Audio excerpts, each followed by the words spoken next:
தட்டுக்கடை ஸ்டைல்ல குருமா. ஒரு உருளைக்கிழங்க வச்சு ஒரு ஊருக்கே எப்படி குருமா ஊத்துறதுன்னு தான் இன்னைக்கு காட்ட போறேன். பஞ்சு பஞ்சா இருக்கு இட்லியா, அந்த இட்லிக்கே வலிக்காம 3 விரல்ல பிச்சு அந்த குருமாவை தொட்டு சாப்பிடுறது ஒரு விதம். ஆனா இந்த இட்லியில குருமாவை பிசைஞ்சு சோறு மாதிரி அடிக்கிறது இன்னொரு விதம். நீங்க எப்படி? சட்டி எடுங்க, 1 டேபிள் ஸ்பூன் எண்ணெய், 1 டேபிள் ஸ்பூன் கடலைப்பருப்பு, சோம்பு, சீரகம், மிளகு, 4 பச்சை மிளகாய், 5 பல் பூண்டு, 2 இன்ச் இஞ்சியை நல்லா வதக்குங்க. இது கூட 2 டீஸ்பூன் பொட்டுக்கடலை, 1 டீஸ்பூன் கசகசா, அதோட துருவுன 2 பத்த தேங்காய் நல்லா வாசனை வர அளவுக்கு வறுத்துட்டு மிக்ஸி ஜார்ல மாத்தி 1/2 கப் தண்ணி ஊத்தி நல்லா அரைச்சுக்கோங்க. இப்ப குருமா தாளிக்கிறதுக்கு 1 குழிக்கரண்டி எண்ணெய், ஹோல் மசாலாஸ் என்னென்ன இருக்கோ அதுல 2 சேர்த்துக்கோங்க. தூளா கட் பண்ண 2 வெங்காயம், கொஞ்சமா கருவேப்பிலையை நல்லா வதக்கிக்கோங்க. அடுத்து ஒரு பெரிய தக்காளியை சேர்த்து நல்லா வதக்கிட்டு இதுலயே ஒரு உருளைக்கிழங்க இந்த மாதிரி மசிச்சு சேர்த்துக்கோங்க. நான் நல்ல பெரிய உருளைக்கிழங்கு எடுத்திருக்கேன். இதுலயே 1/2 டீஸ்பூன் மஞ்சத்தூள் சேர்த்து ஒரு 2 நிமிஷம் வதக்கிட்டு நம்ம அரைச்ச மசாலா பேஸ்ட உள்ள சேர்த்துக்கணும். இது கூட ஒரு சொம்பு தண்ணி தாராளமா ஊத்திக்கலாம். கிட்டத்தட்ட 3 கப் இருக்கும். எவ்வளவு தண்ணி ஊத்தினாலும் குழம்பு திக்காவே தான் இருக்கும். இது கூட 1 டீஸ்பூன் உப்பு சேர்த்துக்கோங்க. தண்ணி வேணும்னா நீங்க இன்னும் கூட சேர்த்துக்கலாம். கொதிக்க கொதிக்க நல்லாவே திக்காகி வரும். இந்த மாதிரி நல்லா நுரைச்சி வந்ததும் கை நிறைய கொத்தமல்லி சேர்த்துட்டு சுட சுட இட்லியோட சர்வ் பண்ணுங்க.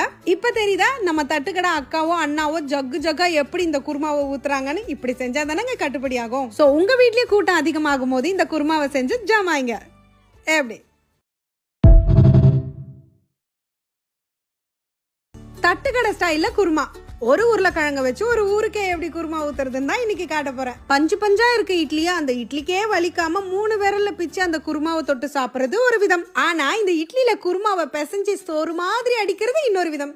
நீங்க எப்படி? சட்டி எடுங்க, 1 டேபிள் ஸ்பூன் எண்ணெய், 1 டேபிள் ஸ்பூன் கடலைப்பருப்பு, சோம்பு, சீரகம், மிளகு, 4 பச்சை மிளகாய், 5 பல் பூண்டு, 2 இன்ச் இஞ்சியை நல்லா வதக்குங்க. இது கூட 2 டீஸ்பூன் பொட்டுக்கடலை, 1 டீஸ்பூன் கசகசா, அதோட துருவுன 2 பத்த தேங்காய் நல்லா வாசனை வர அளவுக்கு வறுத்துட்டு மிக்ஸி ஜார்ல மாத்தி 1/2 கப் தண்ணி ஊத்தி நல்லா அரைச்சுக்கோங்க. இப்ப குருமா தாளிக்கிறதுக்கு 1 குழிக்கரண்டி எண்ணெய், ஹோல் மசாலாஸ் என்னென்ன இருக்கோ அதுல 2 சேர்த்துக்கோங்க. தூளா கட் பண்ண 2 வெங்காயம், கொஞ்சமா கருவேப்பிலையை நல்லா வதக்கிக்கோங்க. அடுத்து ஒரு பெரிய தக்காளியை சேர்த்து நல்லா வதக்கிட்டு இதுலயே ஒரு உருளைக்கிழங்க இந்த மாதிரி மசிச்சு சேர்த்துக்கோங்க. நான் நல்ல பெரிய உருளைக்கிழங்கு எடுத்திருக்கேன். இதுலயே 1/2 டீஸ்பூன் மஞ்சத்தூள் சேர்த்து ஒரு 2 நிமிஷம் வதக்கிட்டு நம்ம அரைச்ச மசாலா பேஸ்ட உள்ள சேர்த்துக்கணும். இது கூட ஒரு சொம்பு தண்ணி தாராளமா ஊத்திக்கலாம். கிட்டத்தட்ட 3 கப் இருக்கும். எவ்வளவு தண்ணி ஊத்தினாலும் குழம்பு திக்காவே தான் இருக்கும். இது கூட 1 டீஸ்பூன் உப்பு சேர்த்துக்கோங்க. தண்ணி வேணும்னா நீங்க இன்னும் கூட சேர்த்துக்கலாம். கொதிக்க கொதிக்க நல்லாவே திக்காகி வரும். இந்த மாதிரி நல்லா நுரைச்சி வந்ததும் கை நிறைய கொத்தமல்லி சேர்த்துட்டு சுட சுட இட்லியோட சர்வ் பண்ணுங்க. இப்ப தெரியுதா நம்ம தட்டுக்கடை அக்காவோ அண்ணாவோ ஜக்கு ஜக்கா எப்படி இந்த குருமாவை ஊத்துறாங்கன்னு? இப்படி செஞ்சா தானங்க கட்டுப்படி ஆகும். சோ உங்க வீட்லயே கூட்டம் அதிகமாகும் போது இந்த குருமாவை செஞ்சு ஜாமாங்க. எப்படி?